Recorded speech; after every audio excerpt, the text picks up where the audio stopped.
Yes.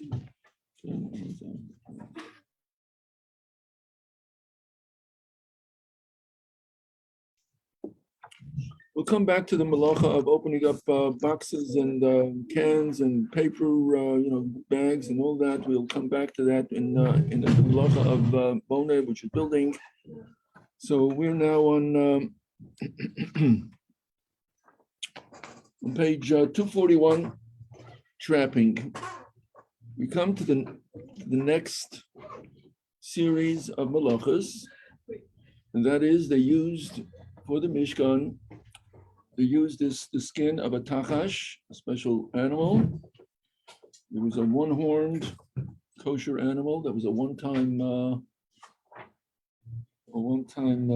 event that was never again seen. It was only for the Mishkan,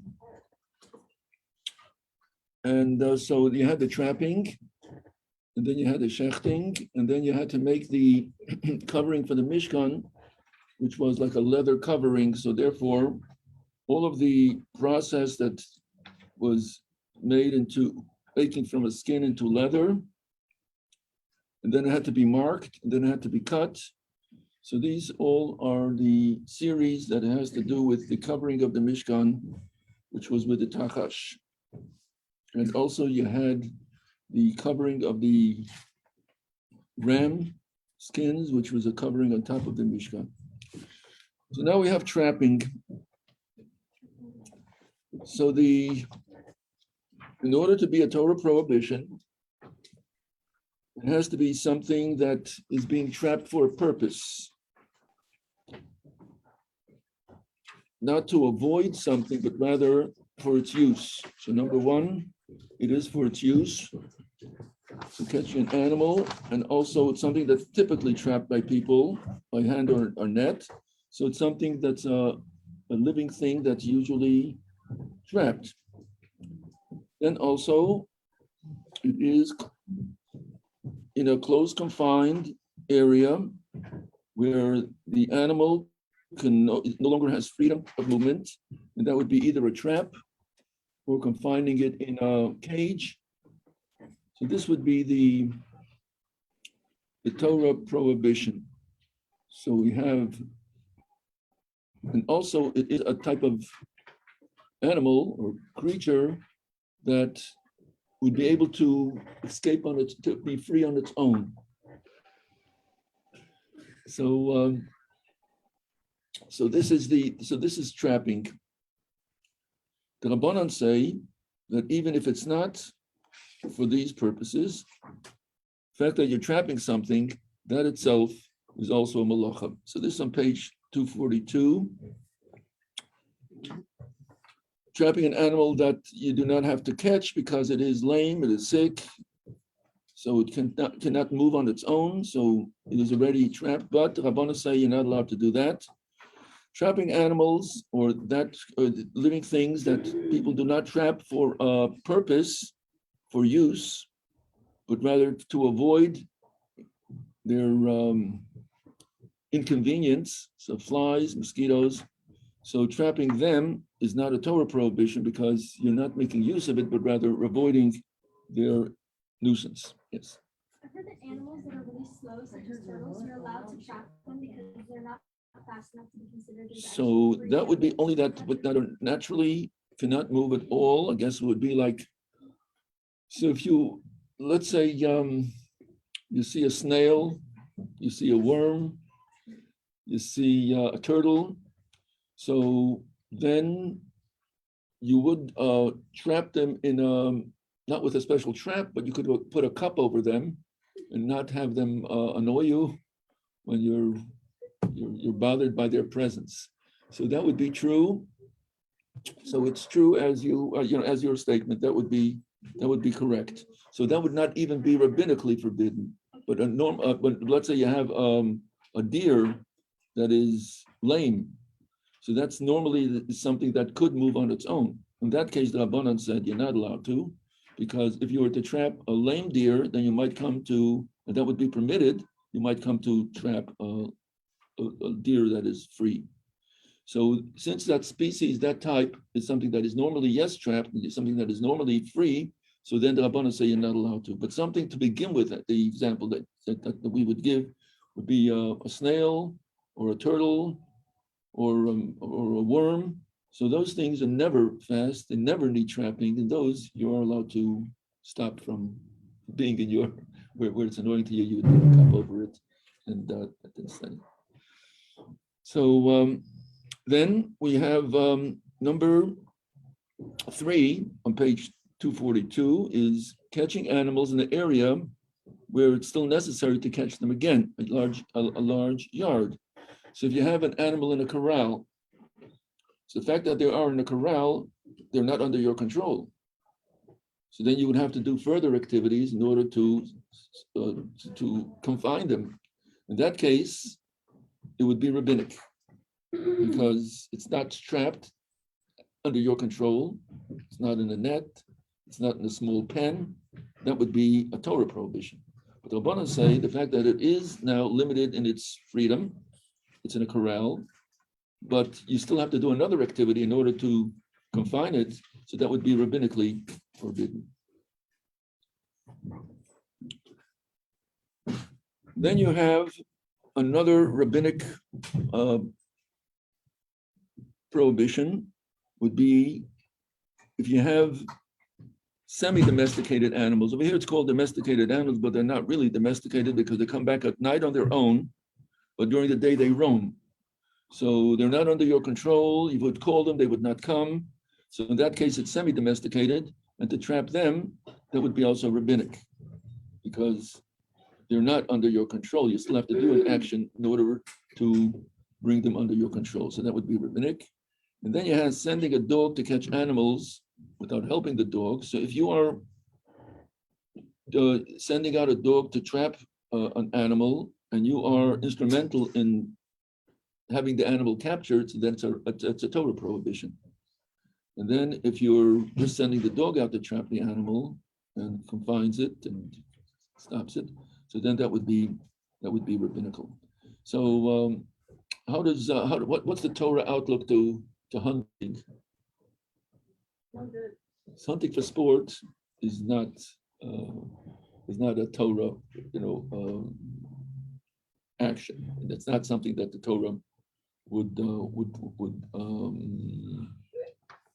what's the word? Not condone or encourage. So Shulchan Aruch says that when it speaks about this halacha, it says since it's a Shabbos issue, so it says in Shulchan Aruch that even if it's not a Shabbos issue, even if a weekday issue, one should not do that for sport. So trapping animals. So again, we have the idea of tzar balachayim. We are concerned about the welfare of an animal. We should not cause it any pain. That's a Torah prohibition, not to cause an animal pain without any use, without any benefit for man. Again, when it comes to the question of man and animal is not a person. An animal is an animal. It is to serve the human beings, but to make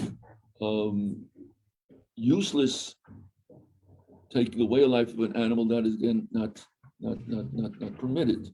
Causing pain to an animal, that is not permitted. There are many Shabbos halachas where we do take the pain of an animal into consideration, where normally we consider it an animal to be muktzah, but under certain circumstances we could help the animal to out of certain situations where it would be painful for them to remain that way for Shabbos. Again, with halachic guidelines.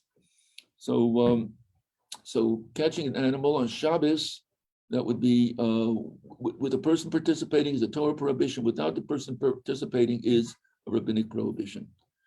So all of these are. Now, what about a domestic animal? That when when you call the animal comes. So in that case, does not need any trapping because it is already confined to your to wherever you want it to go. You give it orders to go into a room. It'll go into a room. So if someone has an animal, has a dog, has a cat, and when guests come, you open the door and the animal jumps on the people, greeting, not biting, I hope, but any greeting the person and anyway jumping on the person. So are you allowed to send the animal into another room and then close the door on the animal? Is that considered trapping the animal? The answer is yes or no? No. No, because the animal is domesticated, the animal is already listening to instructions. The idea of trapping it is to confine it from its freedom that it normally does want. In this case, the animal is listening to you, told to go into the other rooms, goes into the other room, close the door. If the animal, however, rebels, then it already becomes an animal that has to be trapped. So that's already another situation. Okay, now then it's a prohibition. Then it's a prohibition. Now, page 242, setting a trap on Shabbos. On Shabbos, it is forbidden to set a trap. During the weekdays before Shabbos, you are permitted to set a trap. And even if it traps on Shabbos, the fact that it was set before Shabbos, so that would be permissible. Now, so now rabbinically, even those creatures that you have no use of them. So the Torah prohibition is only if you are trapping it for a purpose because you want to use it. If it's something that you don't want to use, but you'd want to avoid it being in your presence, so then it would be rabbinically prohibited. So if you have flies that are between your screen and your window, are you allowed to close your window because you don't want them inside? But since there's a screen in back of your window, when you close the window, now the flies will be trapped between your window and the screen. Are you allowed to close the window completely? Are you allowed to do that? They came from the house. They came from the front door. They flew. They wanted to get out. They got to the screen. The screen didn't let them out. So you closed it. So now you can close the window and stop them from going further. So yes. Are you allowed to do that even if it's not Shabbos? Because it's kind of like cruel. I don't know. You're not like killing the fly like immediately, but you're like letting it So sit there what and options do die you slowly. have? You have now two options. One option would be to leave the window open and the fly is just going to come back at you. And if it's a mosquito, it's going to bite you. And what's the other option? In the weekdays, huh? Open the screen. That's it. You can open the screen. So that you could do on Shabbos as well. You could open the screen. So as long as the fly has a place to escape, so closing the window would not be considered trapping them because they're not trapped. They have an avenue of escape. So that would be permissible. So Open the screen like an inch and then. yes, yes. What about So as during the long week? What about during the week, it's your choice. I mean, Yeah. Like, what is the Torah's values on Mhm. that? well, whatever Hashem created is for a purpose. And we take that, David HaMelech asked, why did Hashem create the spider? And he was questioning what is the purpose of a spider. And then he was, as he was running from Sheol, he ran into a cave. And Hashem sent a spider to make an emergency web. And it made a web, and it was an indication that no one is there because the web is there and no person is in the back of it. So David realized that this was Hashem's message to him. Why do you need a spider? Because I need a spider, or whatever purpose Hashem created. The same thing. Why does Hashem need mosquitoes? Why does Hashem need the hornets and the bees? The bees we know. We have the honey. So now what happens if the so now what about trapping? So let's see what we have here. So closing a utensil that has flies inside, one does not close the utensil completely because then you will be trapping them. If you leave a place for the fly to escape, so then that is not considered trapping because it has the ability to leave.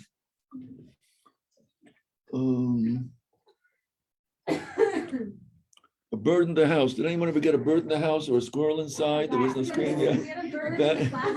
Yes? Okay. So now you have the bird.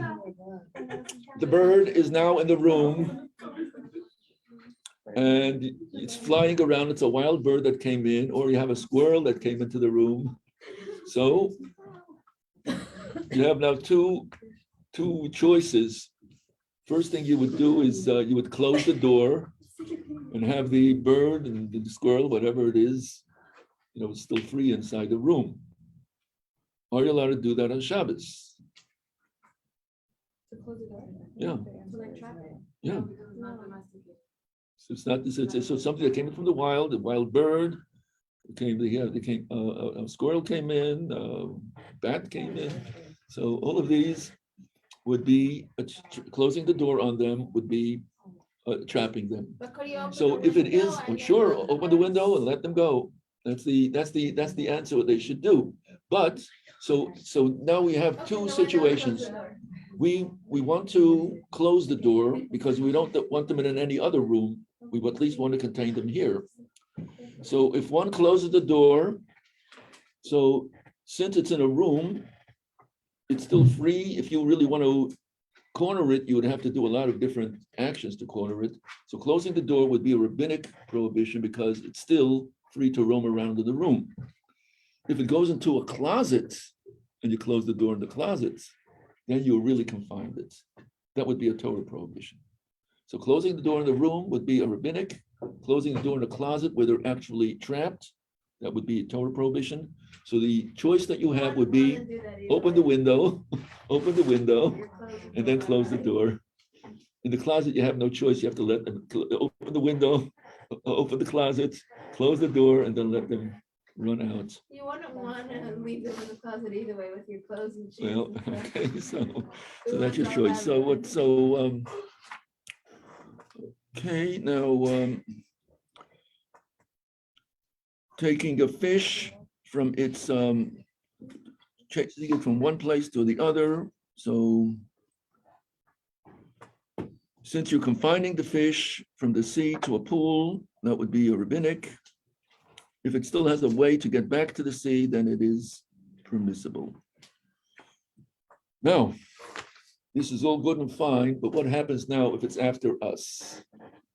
So we have the bee, we have the flies, we have mosquitoes, and we have the yellow, the yellow what the fly, the one that's the tsetse fly, and the one that causes Ebola, and the one that causes malaria, and you have the one that causes the yellow fever. What about all of these creatures? Why Hashem created them? Because he has a purpose for them. Okay, now, so let's see, let's start off with the bee. Two situations. What happens if the bee stings you? What is the result? If it stings you, now I'm asking, what's the reaction? It dies, right? Yeah, To but us or to the bee? we're speaking about to us. Oh, What happens to us when we're, we get stung. okay, and it's very, very painful. And it could be dangerous. And it could also be life-threatening for people who are allergic to bee bites. It could be life-threatening. So And what do if we you do? haven't got things done, you don't know. So now we have, so if someone knows that they are allergic to bees, then they do whatever is necessary to protect themselves. And what would be necessary to protect oneself? What could you do, huh? Run away, okay. I mean, just saying, right? You do whatever is necessary. Okay, you could trap it, yes. So if it is a life-threatening situation, you could even kill it.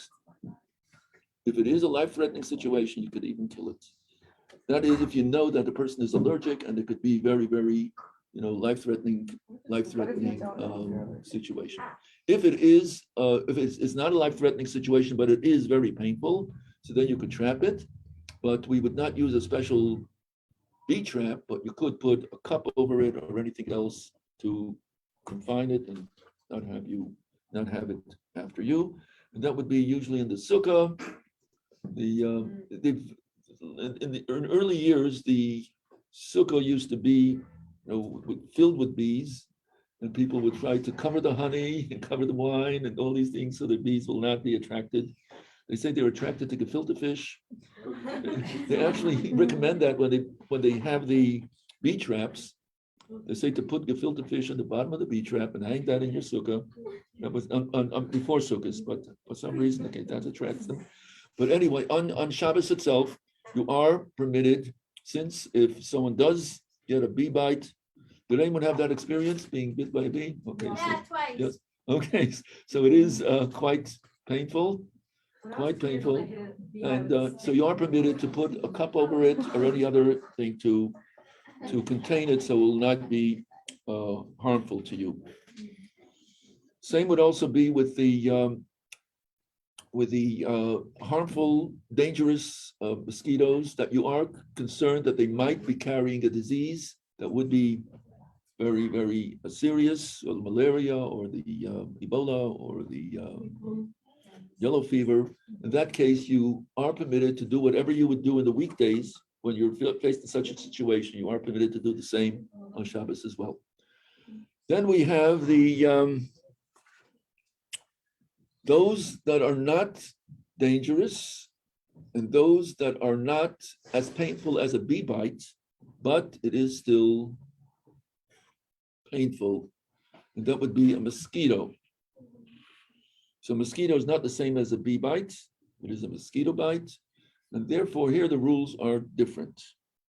You're not allowed to kill the mosquito, you're not allowed to kill the fly. What about putting on the mosquito repellent? Are you allowed to put on repellent on Shabbos? What kind of repellent are we speaking about? So we have now different kinds. One would be the spray repellent. Then you have the lotion repellent. Both of them are a liquid. They're not in any semi-solid. They're not like a cream or an ointment. They are more like a liquid. So are you permitted to put on the repellent on Shabbos in the form that I'm saying, where it's a liquid form, where it is the spray form? Are you allowed to? And the answer is yes. You are permitted to have the repellent. There is also the repellent that is a bracelet. Now that you could only wear indoors. It's not a real bracelet. So again, when we're going to be speaking about going outdoors where there's no eruv, what are you permitted to take out? You wear those kinds of bracelets in general. Some people wear it generally that way. Yeah. If it's not the type of bracelet that you would wear during the week as an ornament, You don't want it right now? so okay, so if that's what you never know where a mosquito could be. so Some people wear it like a bracelet because it's like those bracelets are like cute. okay, so if it is a Bugs want to eat you, they're gonna eat you no matter what. well, so again, it's your choice. We're asking what if someone wants to use the choice of doing these activities, is it permissible or not on Shabbos? That's what we're speaking about. I'm not recommending this. I'm just speaking if it is. Okay, Ariella, I said we're not telling everyone to do this. I'm just saying if someone wants to do it on Shabbos, are they not allowed to? So you will choose not to.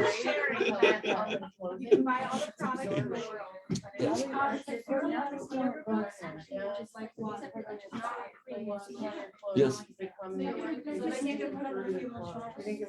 It's not because our question about the spray is that is it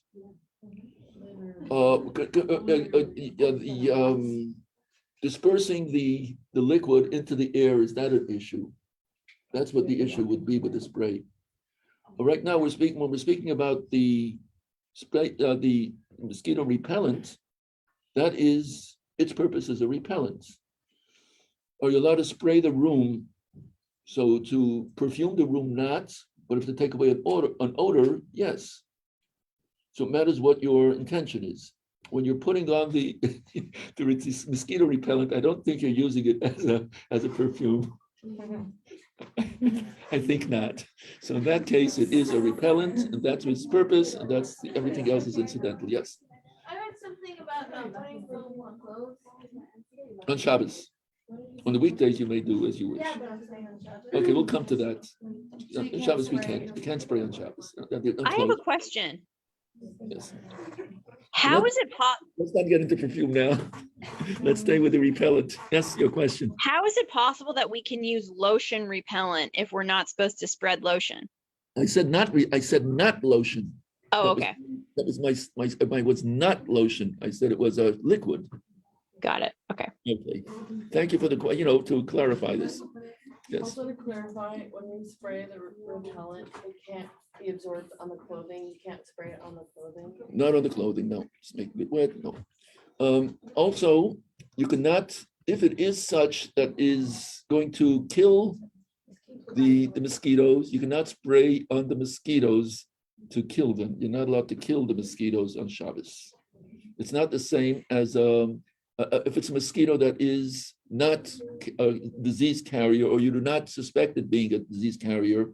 So then you're not allowed to kill them. If you suspect them being disease carriers that are fatal, then that's a different situation. Well, the thing is, mosquitoes, like, it's not like an animal where you can clearly see it's carrying radiation. Like, these things are tiny and there's no way of knowing. How do you know? Is it like you're in an area that- It would be an area, and I know, like there was an outbreak. Okay, there was an outbreak in Florida of disease-carrying mosquitoes.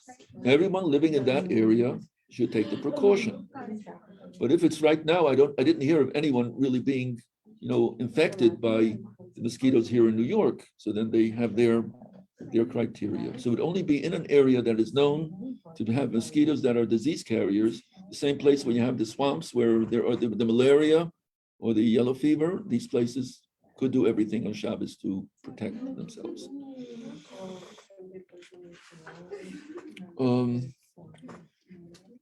So that is now, what happens if the mosquito is coming in your vicinity?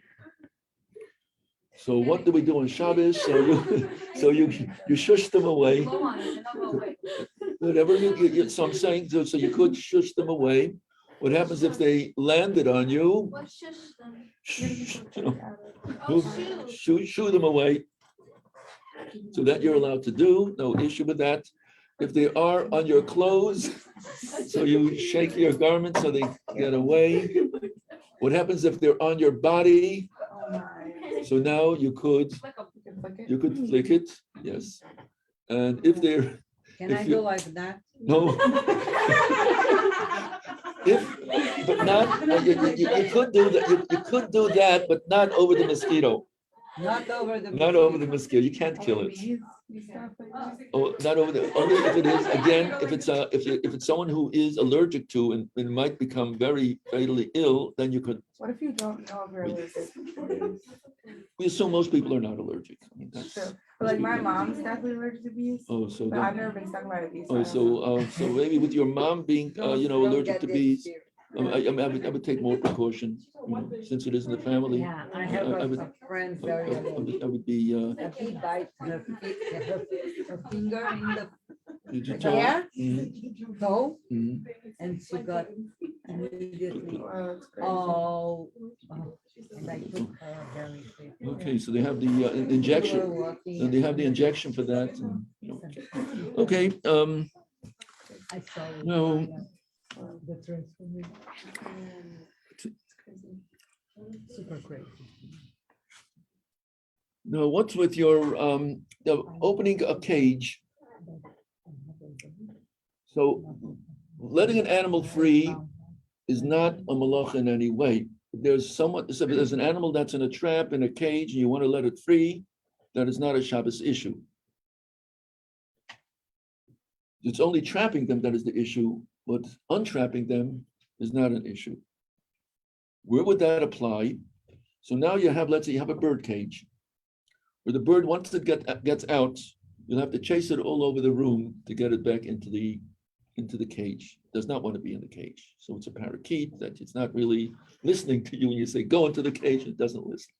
So now, once you open the door, So now the parakeet is free. When you close the door on it, then you've just trapped it. This would be the semi-domesticated bird that still goes back when it'll get tired enough and want to eat or whatever one will do, will go back to the cage. But meanwhile, once it has a chance to be free, it'll fly around and will not listen to any instructions. So in that case, if you want to feed it or you want to put in a bowl of water, so what do you do on Shabbos? So if you're able to do so without opening up the bird cage, so then it's not an issue. One is obligated to feed their, whatever is under their care, they're obligated to feed them. Matter of fact, when it comes to your meal, if your animal or bird or any other of your obligations, their feeding time and your eating time is the same time, so they have the preference, you should feed them first before you eat. If they have different, schedules, then does not mean that before you're going to eat, you always have to feed your animal. It's only if the schedule are both the same, so they have a preference, you feed your animal first, and then you will eat. When it comes to drinking, you drink first, and then you give your animal to drink. But when it comes to, we see that with Eliezer. He first drinks, and then the camels are given to drink. That's when it comes to, but when it comes to food, the animal first, and then the human. So now you have to feed your parakeet. So now you're feeding it the bird seed, and you're also giving it some water. So if you're able to do the both of them without opening up the cage, so that would be your first choice. However, what happens if you do have to open the cage? So then, once you open it, if you close the door, you're trapping it. So what could you do in a permissible way without letting the bird out, and still the bird will be contained in the bird cage? Give food first. So how you have to open, if you want to put a bowl of water inside, you want to open the door of the cage and then put the bowl inside. So once it's open, then closing it again would be a Torah prohibition. It would be a rabbinic prohibition because it's semi-domesticated. So what you do is you block the opening so the bird could not fly out. So there was never a time that the bird was freed. So if you place your body or your hand in such a way that when you're going to open up the cage is still closed, the bird could not get out, so it was never freed. In that case, you could put in the bowl, whatever it is, and at the same time then close the door itself, because there was never a point where the cage was really open, so the bird was free to fly out. Same thing would be with if you have a cage in which an animal is, you have a dog that's not domesticated yet. You also keep him in a dog pen. It would be the same, though. As you're opening the door, you block it with your body so the animal could not get out. In that case, the animal was not yet let free, and therefore you're allowed to close the door back again.